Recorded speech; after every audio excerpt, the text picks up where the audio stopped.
EsF is a division of AMI established in 1999 by Renilde Montessori, the granddaughter of Maria Montessori, to bring Montessori home to its origins of serving under-resourced communities and promoting children's rights throughout society.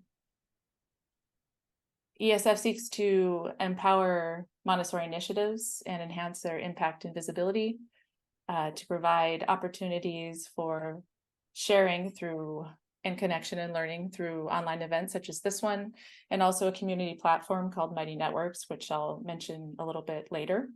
Also through resources and expert advice. EsF seeks to inspire by highlighting initiatives and innovation from inside the EsF network. Also raise awareness about the social mission of Montessori and to help prepare individuals to carry it out in a way that's appropriate in their local contexts. In practice, EsF is a unifying global network that connects a wide range of people, initiatives, and ideas around the world. It encompasses individuals from diverse backgrounds, nations, and fields of expertise who share a common purpose of supporting human development by applying Montessori principles in diverse contexts, with a key focus on engaging local communities and on sustainability. Because people truly are the experts in their own lives, they have detailed knowledge of the needs and challenges that they face. And for that reason, EsF considers building local capacity central to achieving sustainable change. I just want to highlight a couple different EsF initiatives currently operating in the world to give a sense of the diversity of the network. One is an initiative supporting children and mothers who are incarcerated in Mexico. Another is mobile Montessori pastoralist schools in Kenya. And a third are programs for parents for migrant families in the United States. All three of these underscore the fact that education extends well beyond the classroom and is for everyone, not just children. In such a diverse world and community, it is truly no wonder that there is so much richness to be both discovered and shared on the topic of adaptation. To both share their own individual experiences and to kick off our wider discussion, I would like to extend a very warm welcome to both Uma Ramani and Teng-Chien Yu. I will introduce them only briefly because I know we're all much more eager to hear directly from them. Uma Ramani was born in India and educated in both India and the United States. She holds AMI 3 to 6 and 6 to 12 diplomas. She's taught at the 3 to 6 level for over 12 years, and she's currently director of training for the 3 to 6 blended courses at the Montessori Institute of North Texas, or MINT, which is located in Dallas, Texas, in the United States. She also designed and directs there the Montessori Core Principles certificate course. She is deeply involved in EsF and has also designed the EsF community-rooted education or core approach for grassroots level early education, childhood education providers, and works closely with communities around the world to implement it. Teng-Chien Yu was born, raised, and educated in Taiwan, and originally trained as a social worker, and then subsequently as an English teacher in kindergartens, where he encountered Montessori. He's now an AMI primary trainer, and more recently has engaged with rural and indigenous communities in the American West around Montessori principles and Montessori education. And with that, it's my pleasure to turn the floor over to you, Uma and Teng-Chien. Thank you so much, Michelle.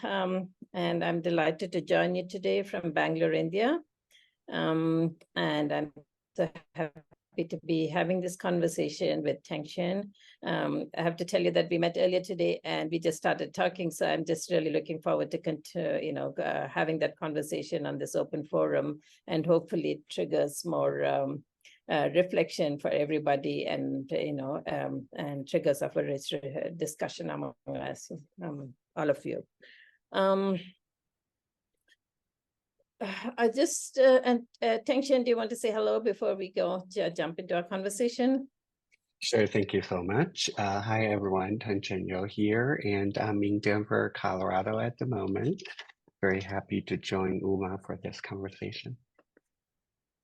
Okay, so we are going to kick this off by really picking up this idea of let's go back to the previous slide. We want to understand the title of this conversation today, which is Adaptation to Changing Times and Circumstances. And to really pick up on the idea of adaptation, which is at the core of Montessori philosophy. Montessori had this unique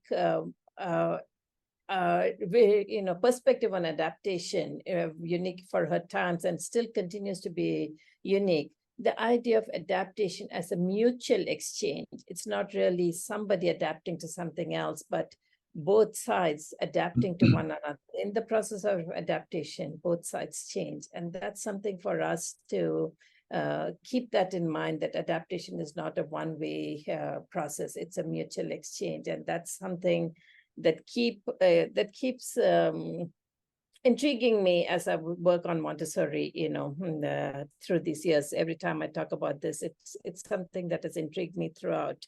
When we think about a method that originated over 100 years ago, and how it has kept vibrant and relevant, it is because of this resilience that has made it kept it adapting to changing times and circumstances. So what we're talking today is not something new in the life of Montessori per se, because this is something that our method has been doing over the past 100 years or so, and that's why it's still relevant and vibrant today. Because the core ideas on which we base our work are based on natural principles, the principles of nature, the idea that we are all interdependent with one another in community, that each of us, that human communities are interdependent with the natural community, with a human nature interdependency is at the core of Montessori work. And this time we are just human work on it. It has an impact on the environment. So that it's a mutual exchange that happens when our environment changes, when the human environment changes, then the natural environment also changes. So this idea of interdependency, the idea of adaptation, so that to create a harmonious whole, that is at the center of our work. And as humans, we use what Montessori identified as the human tendencies, to do this adaptation in time and place. And the work of education then is to facilitate this adaptation to time and place. So adaptation as an idea is so central to Montessori philosophy, and our practice is guided by this understanding and is based not on changing human constructs, but on the patterns of nature.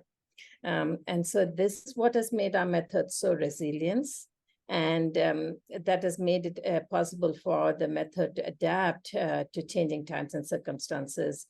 And it is this adaptation that made it possible for the method to grow across the planes of development. It made it possible the geographical spread of the method. And this is the adaptation that's made it possible to apply Montessori principles for children in trauma, for elder care, for dementia. So adaptation is at the core of our work. And Teng-Chien, you were talking about this earlier today, about Montessori's words and what she said in India, yeah? Yeah. It was interesting when I was researching our topic, and I came upon Dr. Maria Montessori's own words when she was first time invited to India in 1939. And in it, she said that, the people thought I was talking about a method of education while I was speaking of a revelation given to me by the soul. And she meant actually it's the children she worked with. And she further on saying that, the awakened spirit and soul is necessary in order to be able to enter into the spirit, the soul. So it will be my greatest wish to be able to remain here among you and to have your collaboration. I say very frankly and honestly that I do not work for India, but I work with the Indians. And her attitude was so clear that, she was not there to change the Indians, but more like to reveal what they already have. And the center of the work is really the children, because they are the force that will change the world. Not us. But at the end of this lecture, she said that it is necessary to take this treasure and to cultivate it, meaning the child and adults as a collaborator, and and she said to cultivate it is not easy. And that is the task of education. But in true education, in real education, not only in there, the child who is educated, but also the adult undergoes transmutation. And we were discussing the word transmutation versus transformation. And personally, I'm looking at transformation more deeply because it means that we need to change the essence, and it completely transformed into another being, even though the appearance does not change. So I feel that what Uma was talking about, this nature of our planet, and also upon it this supra nature. And in order to be able to navigate our lives in this society, in the supra nature, we really cannot alienate ourselves from nature and also from the society. So I feel this aid to life, what Dr. Maria Montessori was talking about, she emphasized so many times in so many different places, it is not a method of education, but a method of aid to life. So looking at who we're working with is so important, right? Yes, Teng-Chien. Yeah, that is, and so I think all of us on this meeting today have done this on some level. But as ESF practitioners, we are adapting the fundamental principles of Montessori education in diverse communities. And in doing this, we must innovate. We must innovate on how we adapt the foundational principles and what it looks like in the context of different communities. But we have to do this while making sure that our compass is still guided by the needs of the child and of human development. And that's central to this creative work that we are doing. But often when we do this work, this is creative work, we do feel isolated because we are doing it in diverse community pockets. And so today we are here to reflect as a community on our work. And the principles that we are sharing, and I don't think it'll be new to any of you. We are just articulating this again so that we can come to the shared understanding. Because regardless of where you're working or where you want to work, these key principles that we follow in doing ESF work are fundamental. We're just going to explicate those principles today, and so we can discuss their application and the importance of these guiding principles. So next slide, please, Victoria. So the first principle is of relationship, that we are coming to this work as ESFers. When we come into a community, we come from the perspective of us, not us and them, not me and them or I and them, but it is a framework of us, and a relationship that is based on a recognition of shared humanity and recognitions of the competencies that each of us bring to this work, and that the competencies that already exist in the community that we want to optimize and use, to help to use to the maximum, and finding alignment with the innate wisdom that is in most of the culture of the community and Montessori's vision of this interdependent cosmos. right? This is a relationship that we must build with the community. It begins with person-to-person relationships. It begins with really looking at the relationship of the community, which that the community has with their environment, the way they regard nature, and the way they regard their relationship with one another, their social fabric. And Teng-Chien, you talked about some of the ways that you have worked on this. Yes. Yeah. If we look at, our work as a ESF worker, I feel that a lot of the times when we are approaching a group of people, it might be a community that has common needs, or there might not be a consensus of like what they really need. So the first thing I feel that we need to do, or I myself that I do often, is to understand, to learn about them. You have to know who they are first, instead of like, I have something for you, because we don't know where they want to go first. So it's very important to help them to also identify that we are together. I'm not here to give you something. So Dr. Maria Montessori mentioned about, this child Messiah, and Messiah meaning a teacher, right? So we are not there to teach them something, to give them something, but instead to guide and to reveal what is in front of them. So the first thing to build relationship is really to understand, to learn rather than to give. I wonder if it makes sense to you, Uma. Yeah, of course, because without relationship, without this framework of it's our work together, it's our collaborative work, this doesn't come together, because it is then we come with this idea, missionary kind of idea that really is not what we want to go at all.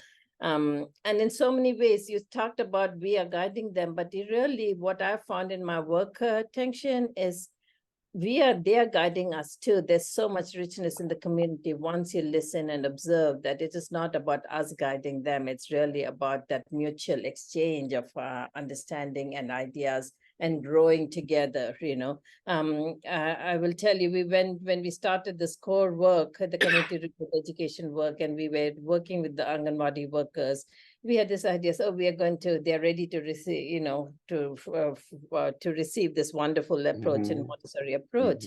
But really, as we saw, every time we met them, we learned so much from the community. So it's really coming with that openness and this understanding of our work as collaboration. And yes, we are all, looking at the child as the center. And really, that brings us to that second principle that we have, that when we come, you mentioned that child as a, Victoria, we can go to the next slide.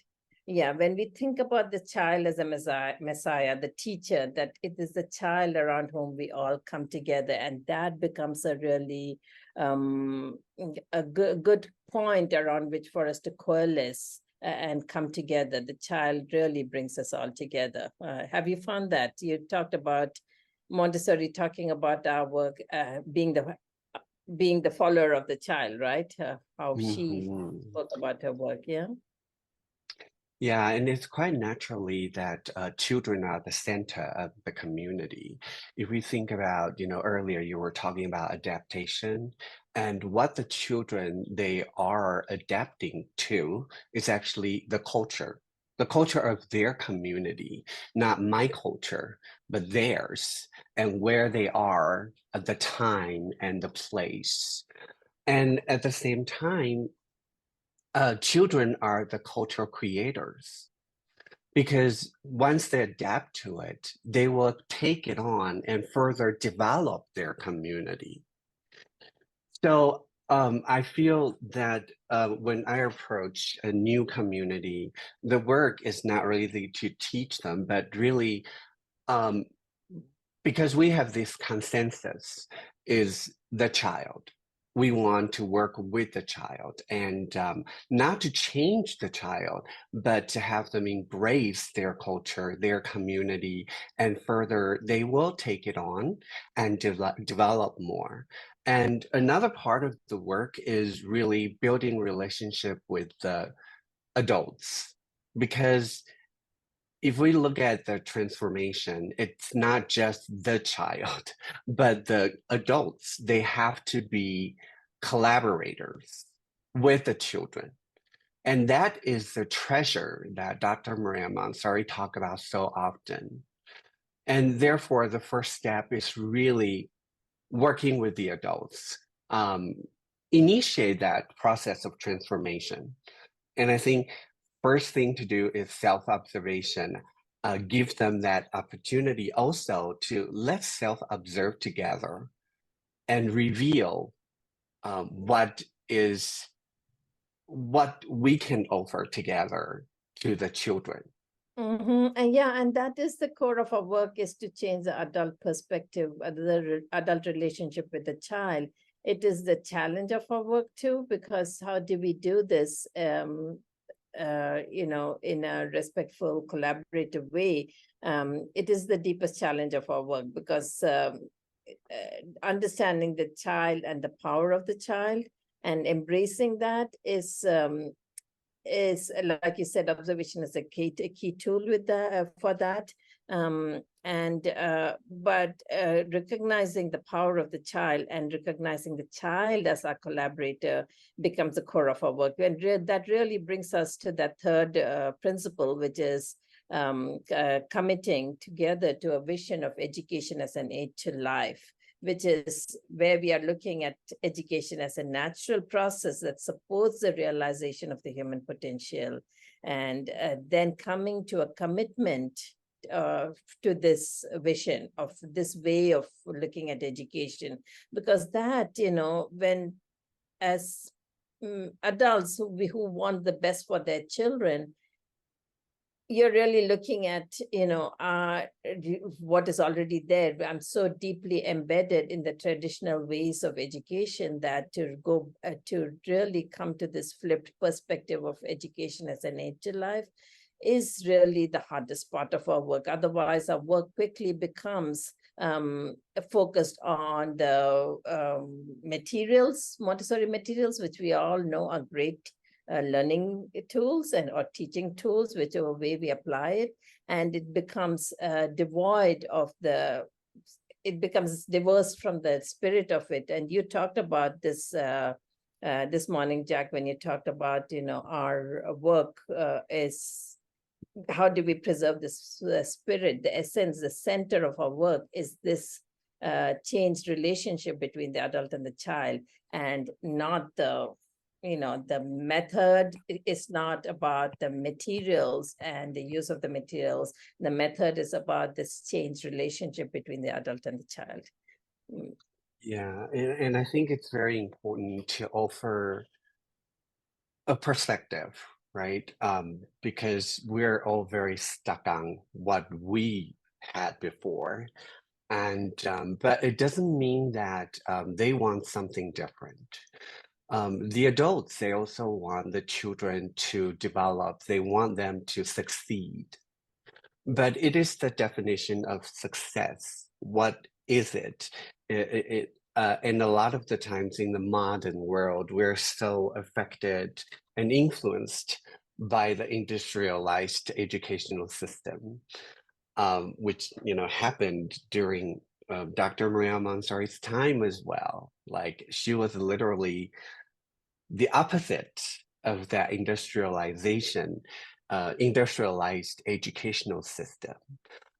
So a lot of the times I find that when I first enter a new community, what they wanted is more of that, oh, Montessori is so, children have very high academic achievement. right? And when they heard about the stories of like Dr. Maria Montessori's work with children, it was a miracle. And it kind of further convinced them. And of course, there's the other side of the misunderstanding was that Montessori is for special education only, for special children. But actually what she discovered through working with children, through her tools of observation, what children revealed to her was that they have these tendencies and they have these power of their mind. And so when I'm building relationship with the new community is to share with them this perspective and share with them, I see that your children are doing, they're exploring. How interesting is that? Because it doesn't matter if you come from China or you come from Africa, your children are exploring. And so we point out, like, what is that they're exploring? And then I further talk about, so if we have something worth of exploration, that would further enhance their wish that the children will succeed. So it's really to help them to also discover that they already have a lot that they can provide to the children. But what is the perspective that make it become worthwhile and make it become scientific? That not only they will have what Dr. Maria Montessori said, the side product of this development, of this creation of personality, which is the academic, success. But more importantly is the development of that soul and reveal their potentiality. And as you said, Teng-Chien, parents are very receptive once we are able to share. Just earlier this week, Helen and I were in Ahmedabad working with the school, and the parents had started, the young children of 2.5. India has a new educational framework where children cannot get into preschool till they are 3 years of age. So this was a Montessori school. So they had these children 2.5 plus who had started. And so they in order to comply with the framework, they may put them in a play group. So the parents thought that, oh, my 3-year-old is in the smaller group and that's special and that's what they need. And when we started working with the school, we said, just integrate them. This is what they need. And the school, when they integrated, the parents were up in arms. And so yesterday, Helen was sharing with me how she met with the parents and really talk to them about the children's need and how this new environment will be so much more productive. And then they understood better instead of thinking, oh, they need to be in a small environment with one-to-one and all doing the same thing. And they quickly saw that, okay, if for what we want for our children, this other environment is better. So as you say, it's like by conversations, by dialogue, that's how we reach this vision, this commitment to a vision of education as innate to life, a different perspective of education. And then comes our next work, which is really how do we adapt, creating an adaptive framework for practice of education as innate to life. So this co-creating this adaptive framework, this idea that Montessori education does not look the same from one environment to the other. The children's needs are the same and they need to be met in every environment, but the materials are not the core of our work. We really need to begin with the children's need and how, in the context of the resources of this community, can the children's need be met with an understanding of what kind of tools do they need to do their work? How do we create that framework for them? And this is where our creativity comes and where we really need to look, come back to the basics of what we understand about the child, and then look at what is in their environment and really understand the environment and the way they work to really create the kind of materials that will serve the children's holistic development. And this morning you talked a little bit about, examples that you did when working with people who are working with 0 to 3 Teng-Chien. Do you want to share some of that? Yeah, like in in the infant part, right? From birth to say 1 or like 14, 16 months year olds.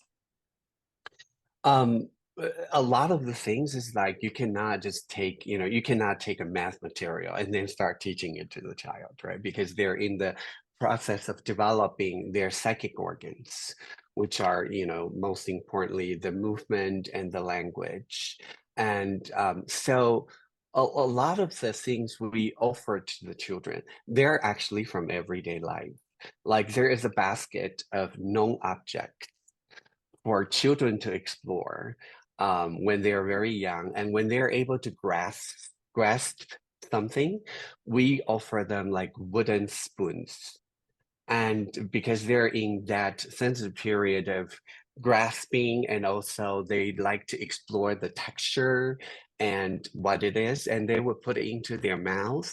So we know that, it's a spoon, and it's wooden, and it wouldn't cause, damage. And also you can wash it, and it's hygienic. And so a lot of the things, or like the mobiles, and it was a discovery that children during the first period of time when they're developing their visual sense, they first of all will start learn eye tracking.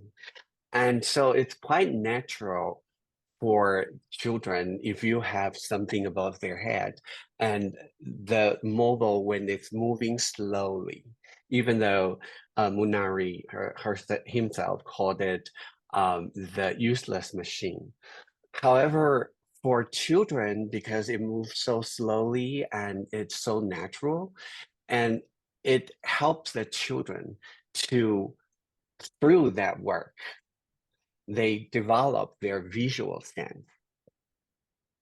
And so a lot of the times when I enter a new Montessori community, or a community that didn't have Montessori work, the first thing that we do is to go to the market and find what they have in their everyday life.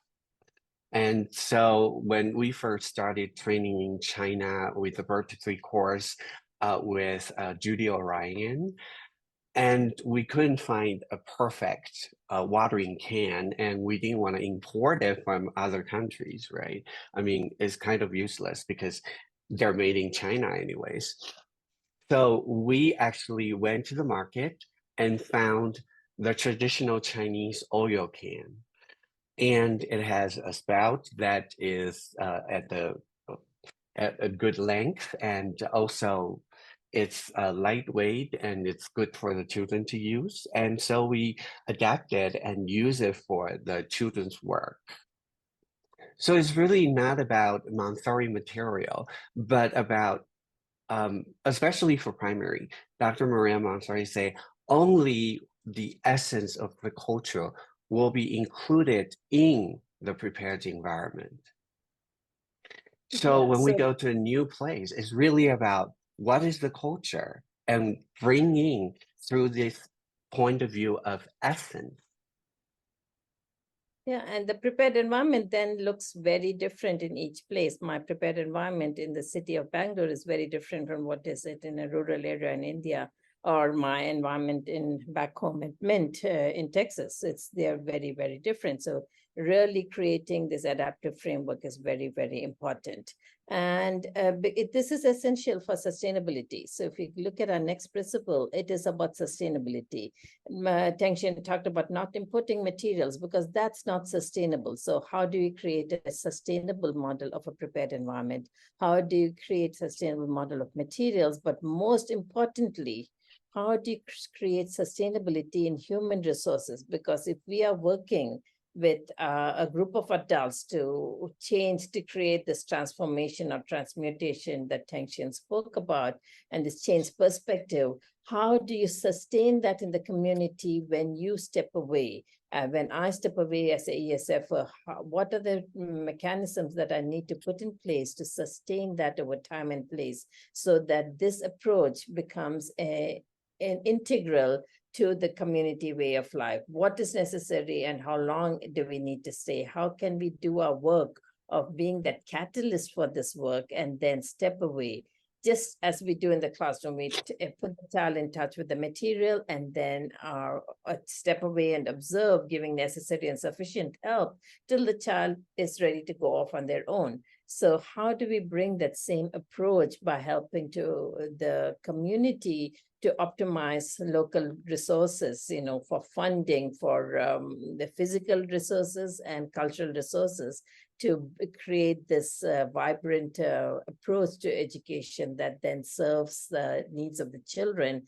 And then, of course, really it creates a vibrant, developing, evolving community, because as you just said, Teng-Chien, it's the children who are taking this community forward. As my trainers used to call it, the children are that agent of spiritual heredity. So that's something for us to think about deeply in doing this work. Yeah. And at the very beginning, you mentioned, when you were introduced, you mentioned about like you did a lot of grassroots work. And I think that's a very important concept. Is Dr. Maria Montessori's work was actually grassroots. She didn't actually come from the pedagogical paradigm. She was working in a clinic. And so there she encountered the children, and the children, because of her passion about human, about this children's lives, and therefore they reveal what is true for Dr. Maria Montessori and how to aid their development so that they can further take it on. And so I think, this grassroots part is really working with the adults. And so eventually, they will take it on. However, I think as an international organization, this is the power of EsF, is that it's a group, it's an organization where people can turn to and look for inspiration, look for support. And so I think, our work is really advocating ourselves as resources. Yes, absolutely. Advocating for them that, if something is not for their use, how are we going to advocate it and change that, make it become part of their resource? Quick wrap-up points. Let me just get this up. Okay. Basically, it's around what most of you are saying, aside from expressing your gratitude and appreciation to each other for your contributions, around how to stay connected. And I just want to mention 2 ways that you can be more actively connected in the EsF network and also help shape events like these and others going forward. Oops. Sorry, my screen just went a little crazy. Okay.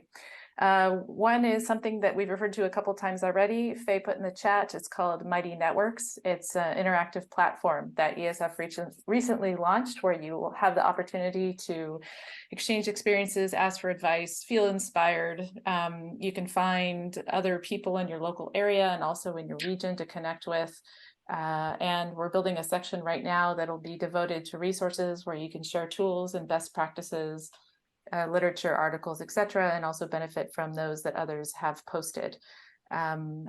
If the next slide is of a QR code, if you have your mobile device handy, you can open your camera app and hold it in front of the QR code. There'll be a link that pops up. If you click on that, there is a small 5-minute survey that comes up, and at the top of that is the link to the Mighty Network site. So that's one way that you can get the link to the Mighty Network site and connect to do all the things I just mentioned. But also included there is a 5-minute survey, and it truly is a 5-minute survey that will enable us, if you would please take the time to fill it out, for us to know more about you and also the EsF community. Let us know what you'd like to see in the future in terms of programming, ideas, initiatives. Let us know how we can support you. We've seen some ideas come in the chat already, and those are wonderful, and we're definitely taking those on board. It'll also help us reach our goals of being more inclusive and representative of everybody who's engaged in this work. And also a disclaimer, if you don't have your mobile phone handy, don't worry, never fear, we will send you the survey afterwards by email. It'll also have the link to Mighty Networks on the top. So all of that information will land in your inbox sometime very soon in the next couple of days, probably. And just a reminder also on Mighty Networks, we'll post a longer summary of all of what happened in all of the discussion groups today. So you'll have it in front of you and you can reflect on it as well and connect there. Last but not least, it's time, at least from my side, for a gigantic round of gratitude. First to our two really fabulous speakers who set the stage for us all to engage on this really important topic of adaptation. Uma Ramani and Teng-Chien Yu, you are wonderful, and I'm so grateful that you contributed your time and your experience and everything else that you gave of yourselves today. Thank you. A special thanks to Victoria Johnson, who is a member of the ESF working group and also the technological wizard that kept us all toing and froing to our Zoom groups and able to hear each other and the presentation up. Thank you so very much. To our excellent small group facilitators, Jackie Mann, Uma Ramani, Prue Ramsey, Elise Hennick-Stone, Teng-Chien Yu, Gina Engelfried, Astrid Staverlink, Faye, of course, Hendrickson, Pavitra Rajagopalan, Uma Shankar, Susan Shea, Maurice Karam, Parimala Tholakari, thank you. And to everyone who attended, this community is rich and thrives because of each and every one of its members. I really, really deeply appreciate that you took the time to attend this today, to contribute and to make the discussion the really rewarding experience that it was.